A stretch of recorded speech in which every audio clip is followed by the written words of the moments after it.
Salut peuple de la Terre, alors je vais vous parler en 5 minutes, disons un petit peu bref, donc justement des pyramides, de cette technologie et à quoi elles servent. Alors sachez que les plus vieilles pyramides que vous, terriens, n'avez pas encore découvertes, ont plus de 300 000 ans, disons 350 000 ans, à peu de choses près. Vous n'allez pas tarder à les découvrir, mais elles ne sont pas encore découvertes car elles sont, sous terre. Mais on va se focus sur les pyramides donc, de Gizeh, hein, parce qu'elles ont toutes plus ou moins le même fonctionnement en fait.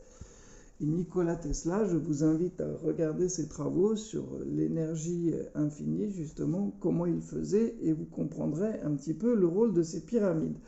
Donc pour vous donner un indice, la tour de Tesla, par exemple, voilà un petit peu à quoi servent les pyramides. Donc elles sont plusieurs aux quatre coins du globe. Alors forcément, il y a les obélisques qui vont avec, mais ça, on y reviendra si vous voulez comprendre tout ceci en détail. Donc les pyramides, déjà, elles ont 8 faces. Elles représentent tous les éléments, en fait, mélangés en un. Donc regardez les différents éléments, mettez-les ensemble et vous allez obtenir une étoile. Et ben voilà ce que représentent toutes les pyramides. Qu'est-ce qu'elles font d'autre? Elles permettent de faire remonter l'eau des nappes phréatiques vers la surface, ce qui est logique, hein. Donc faites le test dans votre jardin, par exemple, construisez une serre de forme pyramidale et vous verrez que vous n'aurez jamais besoin d'arroser cette serre. Voilà, ça c'est une chose qui est très importante et que les anciens avaient compris. Comment elles ont été construites? Le béton polymère tout simplement, donc tu broies plein de pierres que tu fais fondre et ensuite tu les transformes en béton, tout simplement, voilà. Faites le test vous-même à l'extérieur des pyramides, mettez des coups de pioche et vous verrez qu'à l'intérieur des pierres, vous allez trouver du sable et plein de gravats différents. Ce ne sont pas des blocs de pierre qui ont été taillés comme ça. C'est des pierres qui ont été fondues et maçonnées. Exactement de la même façon que l'on fait un bloc de parpaing de nos jours, par exemple, que l'on fait une brique. Voilà. Donc c'est tout con, c'est pas compliqué, et voilà, quoi, avec des lentilles solaires ou ce genre de choses, tu peux faire les choses de façon très simple. Donc du coup, pour le transport des blocs, etc., sachant qu'ils ont été moulés et fondus sur place, bah oui, c'est beaucoup plus simple. Et quand tu les regardes en détail, tu vois qu'autour, il y a comme des stries, en fait. Et ça, en fait, c'est le moule, en fait, qui était fait, par exemple, avec du lin, que l'on peut voir justement sur les pierres qui sont actuellement visibles sur toutes les pyramides. Et par-dessus, ils ont fait exactement la même chose, sauf qu'ils ont lissé le tout avec bien sûr le pyramidion en or qui permet donc d'attirer la lumière du soleil, les ondes électriques justement, et qui se mettent en contact donc avec les nappes phréatiques et le fameux sarcophage que tu trouves à l'intérieur, parce que ça n'a jamais été considéré, ça n'a jamais servi pour faire des tombes à la base. Et en fait, dedans, ils mettaient un espèce de mélange avec du vinaigre et je ne sais plus quoi, du cuivre, etc. Et en fait, c'était ce qu'on appelle des batteries. Le sérapéum de machin, c'était pareil. C'était une centrale électrique, en fait. Tous les sarcophages qu'il y a dedans, c'était en fait des énormes batteries. Voilà, il faut voir les choses comme ça. Donc, comme Maître Gims, par exemple, disait que les pyramides, c'était justement des centrales électriques, il avait raison, et d'ailleurs on l'a fait taire et tout, mais non, ce mec disait vrai, il n'a jamais dit de conneries.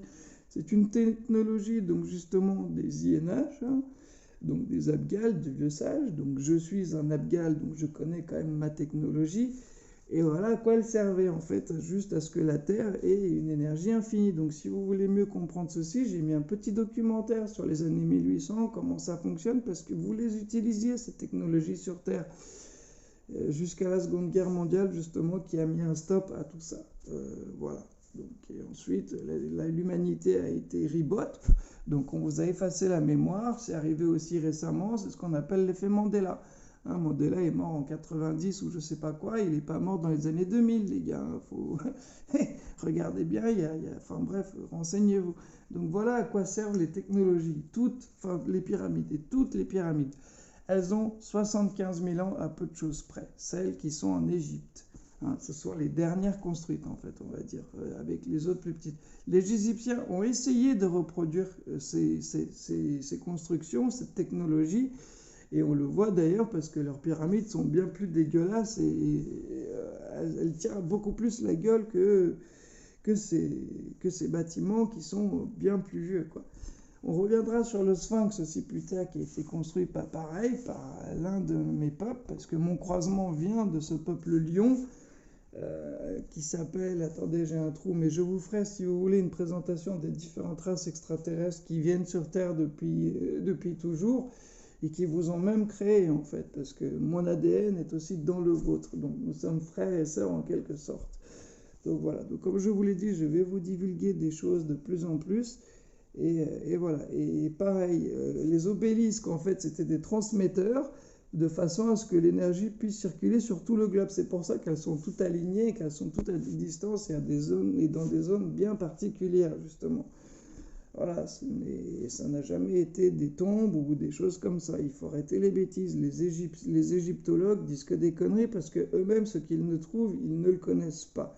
Sachez que Toutankhamon, hein, c'est une momie du Moyen-Âge hein, qu'ils ont juste mis dedans pour pouvoir faire le buzz et pouvoir monter leur mensonge universel. Voilà, qu'est-ce que je peux dire de plus là-dedans?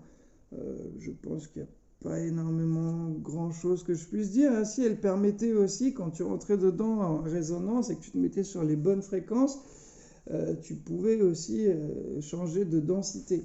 Donc passer par exemple de la 3e densité à la 6e, 8e, 9e, 10e, enfin bref, aller un petit peu dans différentes densités.